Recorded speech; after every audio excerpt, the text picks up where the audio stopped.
Chopra education YouTube channel पर मैं हर्षई चोपड़ा आपका हार्दिक स्वागत करता हूं। मेरे प्यारे बच्चों, नीट 24 के एप्लीकेशन फॉर्म स्टार्ट हो चुके हैं और इस बार इसकी वेबसाइट भी चेंज हुई है और रजिस्ट्रेशन प्रोसेस में भी थोड़ा सा चेंज हुआ है। इसकी वेबसाइट neet.ntaonline.in है और रजिस्ट्रेशन प्रोसेस के बारे में मैं आपको स्टेप बाय स्टेप प्रोसेस बताऊंगा कि कौन से कॉलम में आपको क्या फिल करना है ताकि आपके पास किसी प्रकार की कोई मिस्टेक ना हो सके। तो इसमें सबसे पहले हम देखते हैं, एक बार इसका शेड्यूल देख लेते हैं, फिर आपको मैं स्टेप बाय स्टेप बताऊंगा कि फॉर्म कैसे फिल करना है।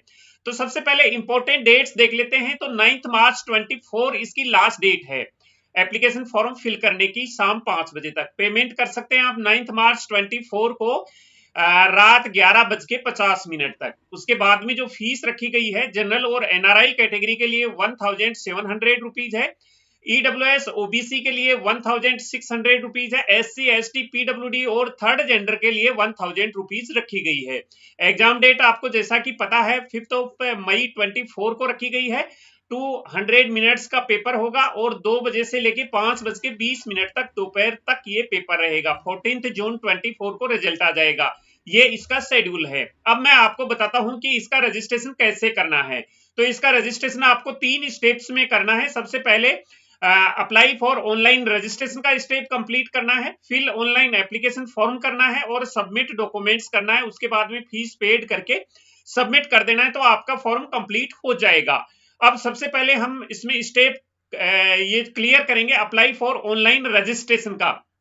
तो आप इस प्रकार से देख रहे हैं, लेफ्ट साइड में न्यू कैंडिडेट रजिस्टर हेयर लिखा हुआ है और राइट साइड में only registered candidate login here लिखा है। तो अभी तक हमने रजिस्ट्रेशन नहीं किया है, इसलिए हम न्यू कैंडिडेट रजिस्टर हेयर पर क्लिक करेंगे। रजिस्ट्रेशन करने के बाद जैसे ही हमारे पास एप्लीकेशन नंबर और पासवर्ड आ जाएंगे, फिर हम यहां लॉगिन करेंगे। तो सबसे पहले हम न्यू कैंडिडेट रजिस्टर हेयर पर क्लिक करेंगे यहां पर। तो जैसे ही क्लिक करेंगे हमारे को यहां पर डाउनलोड इंफॉर्मेशन बुलेटिन का टैब दिखाई देगा, हिंदी और इंग्लिश दोनों लैंग्वेज में।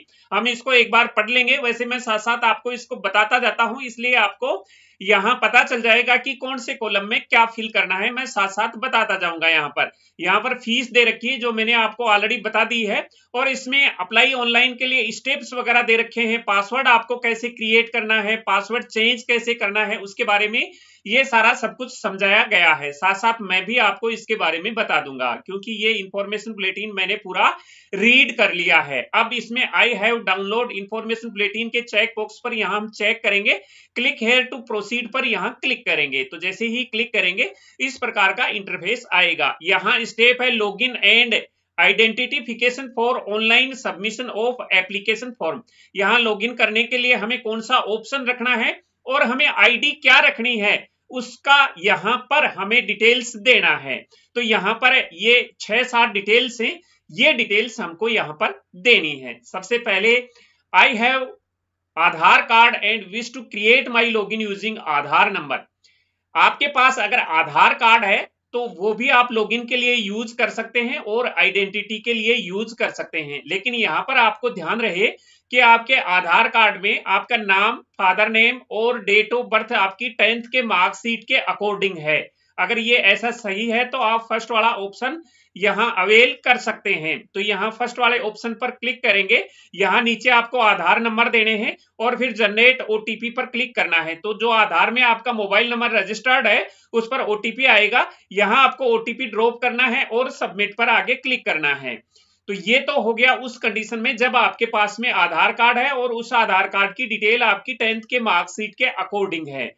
अगर उसमें कुछ मिसमैच है तो आप दूसरे नंबर का ऑप्शन यूज कर सकते हैं। इसमें I have a DigiLocker account, अगर आपके पास में डिजी लॉकर अकाउंट है तो आप इसको यूज कर सकते हैं लॉगिन के लिए। डिजी लॉकर का मतलब जहां पर स्टूडेंट के डॉक्यूमेंट्स वगैरह होते हैं ऑनलाइन, हम वहां से डॉक्यूमेंट्स रिसीव कर सकते हैं या फिर हम ऑनलाइन डॉक्यूमेंट स्टोर कर सकते हैं। तो ये गवर्नमेंट का ही डिजी लॉकर है जहां पर डॉक्यूमेंट स्टोर कर सकते हैं, डॉक्यूमेंट्स डाउनलोड कर सकते हैं। अगर आपके पास में ये अकाउंट है डिजी लॉकर तो ठीक है, नहीं तो इसकी वेबसाइट पर जाकर के आप अकाउंट क्रिएट कर सकते हैं। अगर वेबसाइट पर नहीं जाना, आप यहां से भी इसको अकाउंट को क्रिएट कर सकते हैं। I do not have a DigiLocker account, इस पर क्लिक करने के बाद में जैसे ही आप इस पर क्लिक करेंगे क्रिएट डिजी लॉकर अकाउंट पर आप क्लिक करेंगे। तो जैसे ही आप क्लिक करेंगे इस प्रकार का इंटरफेस आएगा क्रिएट करने के लिए। इसके सारे स्टेप्स फिल करने के बाद आपको यहाँ पर एक सिक्योरिटी पिन डालना है, और आप मोबाइल नंबर से क्रिएट कर रहे हैं तो मोबाइल नंबर और आपके पास सिक्योरिटी पिन होने के बाद में आप फिर से इस टैब पर वापस जाएंगे, और इसमें आपको I have DigiLocker account पर क्लिक करना है, और फिर login and identify through DigiLocker पर क्लिक करना है। तो जैसे ही आप क्लिक करोगे, आप मोबाइल नंबर और सिक्योरिटी पिन डाल के एक बार साइन इन करेंगे तो इस प्रकार का ऑप्शन आएगा। यहाँ पर आपको टिक कर देना है जो आप शेयर करना चाहते हैं एनटीए के साथ में, और अलाउ पर क्लिक करना है। जैसे ही आप अलाउ पर क्लिक करेंगे, इस प्रकार का इंटरफेस आएगा। आप लॉगिन हो जाएंगे डिजी लॉकर डिटेल्स के साथ में। अगर आप डिजी लॉकर के साथ में नहीं करना चाहते हैं, आपके पास अगर एकेडमिक बैंक ऑफ क्रेडिट्स का आईडी है, ये होता है स्टूडेंट का बैंक क्रेडिट होता है, और ये डिजी लॉकर से ही ओपन होता है, इसको भी आप क्रिएट कर सकते हैं। अगर आपके पास ये है तो इससे भी आप लॉगिन कर सकते हैं, नहीं तो I don't have academic bank of credits ID पर क्लिक करके आप इसको क्रिएट कर सकते हैं। क्रिएट करने के बाद इसको लॉगिन करेंगे, और लॉगिन करने के बाद में सबमिट करके उसी स्टेप पर आ जाएंगे। अगर आप इन दोनों से भी लॉगिन नहीं करना चाहते, आधार से भी नहीं करना चाहते, तो इसमें एक पासपोर्ट का ऑप्शन और है। इंडियन पासपोर्ट अगर आपके पास है तो आप इंडियन पासपोर्ट से भी आप यहाँ पासपोर्ट नंबर डाल के क्लिक टू प्रोसीड पर क्लिक करके आगे फॉर्म को कंप्लीट कर सकते हैं। अगर आपके पास पैन कार्ड है तो इस स्टेप पर क्लिक करके पैन कार्ड नंबर डाल करके आप आगे प्रोसीड कर सकते हैं, क्लिक फॉर प्रोसीड पर। इसके बाद अगर आपके पास में नॉन इंडियन पासपोर्ट है तो उससे भी आप क्लिक करके प्रोसीड कर सकते हैं। मैं यहां पर डिटेल देता हूं, मेरे पैन कार्ड की डिटेल देके क्लिक टू प्रोसीड पर क्लिक कर देता हूं, तो यहाँ पैन कार्ड नंबर लिखे आएंगे, और आगे आपके रजिस्ट्रेशन की स्टेट में पर्सनल डिटेल यहां आ जाएगी। अब आपको यहाँ पर कैंडिडेट्स नेम लिखना है, आपका नाम लिखना है यहाँ 10th की मार्कशीट के अकॉर्डिंग, फादर नेम लिखना है वो भी 10th की मार्कशीट के अकॉर्डिंग, मदर नेम लिखना है 10th की मार्कशीट के अकॉर्डिंग, और डेट ऑफ बर्थ भी 10th की मार्कशीट के अकॉर्डिंग लिखना है। जेंडर लिखना है, यहाँ पर जेंडर में आपके 3 ऑप्शन आएंगे, यहाँ ऑप्शन सिलेक्ट कर लें। इस पर क्लिक करके 3 ऑप्शन आएंगे, मेल, फीमेल और थर्ड जेंडर, तो आप जिसके लिए भी एप्लीकेबल हैं उस पर आप क्लिक कर दीजिए। इसके बाद में नेशनलिटी आएगा, उसमें इंडियन, ओसीआई, फॉरेनर और इस प्रकार से ऑप्शन आएंगे, तो आप इंडियन पर सिलेक्ट कर सकते हैं। अगर आप दूसरे कंट्री से हैं तो आप अपने जो भी आपके लिए एप्लीकेबल है उस पर आप सेलेक्ट कर दें। इसमें आइडेंटिफिकेशन के टाइप यहाँ पर आएंगे। इसमें जो टाइप है, सबसे पहले है कि आप कोई भी, इस पर ड्रॉप डाउन करेंगे तो इसमें टाइप लिखे आएंगे, इसमें कोई भी आप गवर्नमेंट आईडी जिसपे फोटो लगा हुआ हो वो यूज कर सकते हैं, बैंक पासबुक जिसपे फोटो लगा हुआ है, इसके बाद में क्लास 12th का एडमिट कार्ड जो बोर्ड द्वारा इश्यू किया गया है, इसके बाद में इलेक्शन कार्ड हो सकता है, पैन कार्ड हो सकता है, पासपोर्ट हो सकता है, और राशन कार्ड जिसपे फोटो लगी हुई हो। तो ये आप इस ड्रॉप डाउन पर क्लिक करके जो भी आपके पास आईडी है वो आईडी यहाँ सेलेक्ट कर लें, और यहाँ पर आईडी का नंबर लिख दें यहाँ पर। इसके बाद आपको नीचे यहाँ एड्रेस लिखना है, पहले प्रेजेंट एड्रेस लिखना है। प्रेजेंट एड्रेस में आपको यहाँ पर एड्रेस में यहाँ लोकेलिटी वगैरह, और इसके बाद में country, pin code number, mobile number, ये सारे देने हैं। ध्यान रहे कि एड्रेस प्रूफ के लिए आपको एक प्रूफ भी सबमिट करना होगा, तो उसी का आप एड्रेस दें तो बेटर रहेगा। ये प्रेजेंट एड्रेस है, और इसमें प्रेजेंट एड्रेस देने के बाद आपको मोबाइल नंबर देना है और ईमेल आईडी देना है, और अगर आपके पास अल्टरनेट कोई ईमेल आईडी, मोबाइल नंबर है तो आप यहाँ दे सकते हैं इसमें।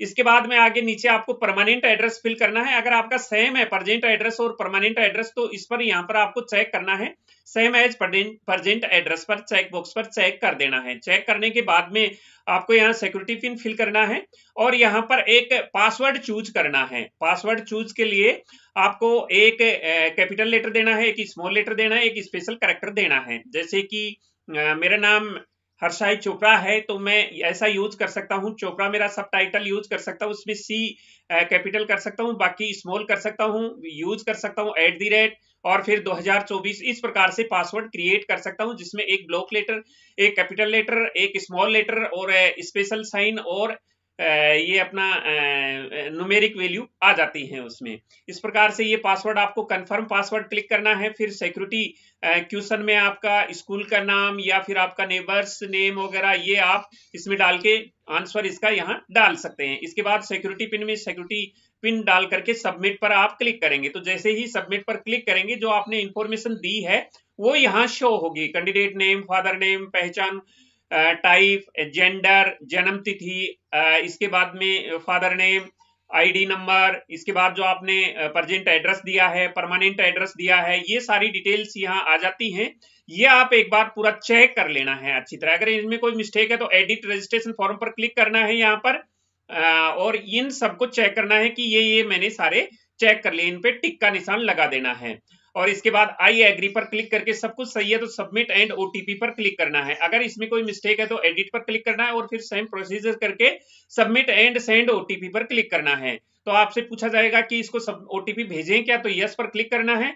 आपके मोबाइल पर ओटीपी चला जाएगा यहाँ पर ईमेल पर, और ईमेल से आपको ओटीपी यहाँ ड्रॉप करना है, सिक्योरिटी पिन ड्रॉप करना है, वेरीफाई पर क्लिक करना है। तो वेरीफाई जैसे ही हो जाएगा, लिखाएगा कि आपका अकाउंट वेरीफाइड हो चुका है। ईमेल एड्रेस पर, आपके ईमेल एड्रेस पर एप्लीकेशन नंबर और पासवर्ड सेंड कर दिया गया है। तो आपका एप्लीकेशन नंबर और पासवर्ड आप इनबॉक्स से देख सकते हैं मेल में। अगर वहां नहीं है तो जंक फोल्डर में भी या स्पैम फोल्डर में भी आपको ये एप्लीकेशन नंबर, ये पासवर्ड मिल जाएगा। ओके पर क्लिक करेंगे, तो जैसे ही ओके पर क्लिक करेंगे आप फिर से इस पेज पर वापस आ जाएंगे, लॉगिन पेज पर। तो आपका जो न्यू कैंडिडेट रजिस्ट्रेशन का स्टेप था वो कंप्लीट हो चुका है। अभी आप यहां से लॉगिन करेंगे। तो लॉगिन करने के लिए आप जैसे ही इस पे ड्रॉप डाउन पर क्लिक करेंगे तो एप्लीकेशन नंबर से भी लॉगिन कर सकते हैं। एप्लीकेशन नंबर आपके ईमेल पर आ चुका है और पासवर्ड आपने क्रिएट किया है, वो पासवर्ड डालना है। तो यहाँ एप्लीकेशन नंबर डालेंगे, पासवर्ड जो आपने अभी क्रिएट किया था वो पासवर्ड डालेंगे, और ये सिक्योरिटी पिन डालने के बाद में लॉगिन करेंगे। यहाँ पर लॉगिन के लिए और भी ऑप्शन है, जैसे लॉगिन अगर आपने वहां जो ऑप्शन दिया था, मैंने आपको बताया था कि आप डिजी लॉकर से भी लॉगिन हो सकते हैं, आधार कार्ड से भी लॉगिन हो सकते हैं। तो यहाँ पर एक ऑप्शन ये है कि आप इनसे भी लॉगिन कर सकते हैं। तो मैं आपको सजेस्ट करूंगा एप्लीकेशन नंबर से ही लॉगिन करेंगे तो सबसे बेस्ट रहेगा। यहाँ पर लॉगिन पर क्लिक कर देंगे। जैसे ही लॉगिन पर क्लिक करेंगे, यहाँ पर आपका नाम लिखा आएगा, एप्लीकेशन नंबर लिखा आएगा, और यहाँ आपके स्टेप्स लिखे आएंगे। रजिस्ट्रेशन का स्टेप कंप्लीट हो गया है, इस पर इसका टिक का निशान आ रहा है। अभी आपके पास में 2 स्टेप्स बाकी और हैं, एक एप्लीकेशन फॉर्म का स्टेप फिल करना है और फीस पेमेंट का आपको फिल करना है। तो सबसे पहले एप्लीकेशन फॉर्म का स्टेप्स फिल करेंगे, कंप्लीट एप्लीकेशन फॉर्म पर यहां क्लिक करेंगे, और उसके बाद एप्लीकेशन फॉर्म कंप्लीट करने के बाद में फीस पेमेंट यहां पर करेंगे। तो ये स्टेप्स था रजिस्ट्रेशन का। इस वीडियो में मैं आपको रजिस्ट्रेशन का स्टेप ही बता रहा हूं। एप्लीकेशन फॉर्म का स्टेप और फीस पेमेंट का स्टेप नेक्स्ट के वीडियो में बताऊंगा, क्योंकि ये काफी लंबा हो जाएगा यहाँ पर। अब मैं आपको एक स्टेप्स और बता देता हूं जो मेन इंपोर्टेंट है। वो मेन इंपोर्टेंट ये है कि अगर आप आधार नंबर यहां यूज कर रहे हैं और आइडेंटिटी के लिए आधार दे रहे हैं तो कोई दिक्कत नहीं है।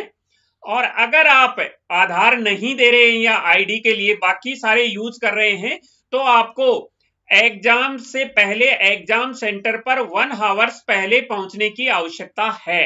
ये इसमें नोटिफिकेशन दिया गया है। यानी कि अगर इनमें से आप आधार के अलावा जो भी ऑप्शन अवेल करेंगे, जैसे कि डिजी लॉकर का करेंगे, एबीसीडी का करेंगे, इंडियन पासपोर्ट का करेंगे, पैन कार्ड का करेंगे, तो आपको एग्जाम सेंटर पर 1 आवर्स पहले जाना पड़ेगा चेकिंग के लिए। वहां ऑथेंटिकेशन के लिए आपको 1 घंटे पहले जाना पड़ेगा। अगर आप आधार यूज कर रहे हैं तो फिर कोई दिक्कत नहीं है, आप समय पर भी जा सकते हैं, कोई प्रॉब्लम नहीं है यहाँ पर।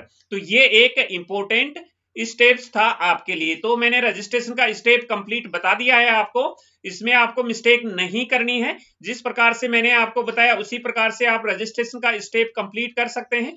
नेक्स्ट के वीडियो में मैं आपको एप्लीकेशन फॉर्म और डॉक्यूमेंट सबमिट के बारे में, बाकी डिटेल्स के बारे में बता देता हूं। तब तक आप हमारे चैनल को सब्सक्राइब करके रखें, वीडियो को लाइक व शेयर करें। मिलेंगे सेकंड वीडियो में, पार्ट सेकंड में। तब तक के लिए जय हिंद।